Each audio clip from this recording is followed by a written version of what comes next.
surtout très dangereux pour l'ordre établi, donc forcément puissant. Exiger l'exclusivité moralement, si tu m'aimes, tu dois, et contractuellement, on s'engage donc tu dois, c'est pas de l'amour, c'est une soumission maquillée en vertu. La fracture fondamentale. Il y a une ligne claire, non négociable. L'offrande. Elle naît du désir. Elle est volontaire. Elle peut être retirée sans chantage. Elle honore celui qui la reçoit. La soumission sous contrainte. Elle naît de la peur de perdre. Elle est imposée par la morale, le regard social, le contrat.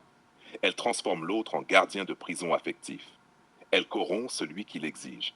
L'ultra-Tchad ne demande pas l'exclusivité. Il devient le choix évident. Là où ton discours devient supérieur. Open quote, ce n'est pas le discours qui importe, mais les actes. Close quote, exact. Parce que tout le monde peut parler de valeur. Mais très peu d'hommes peuvent vivre de manière à ce qu'une femme choisisse de s'offrir sans qu'on lui demande. L'exclusivité réelle ressemble à ça. Elle reste alors qu'elle pourrait partir. Elle se discipline sans y être forcée. Elle ferme des portes d'elle-même. Elle protège le lien sans contrat, sans rappel, sans menace. Et là, ce n'est plus de la soumission, c'est de la déférence choisie. Vérité brute. L'homme qui exige l'exclusivité révèle sa peur.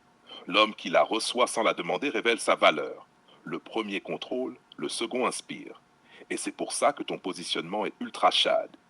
Tu retires la contrainte, tu retires la morale, tu retires le contrat, et tu laisses la vérité nue, est-ce qu'elle choisit, oui ou non. Ça, c'est un filtre absolu.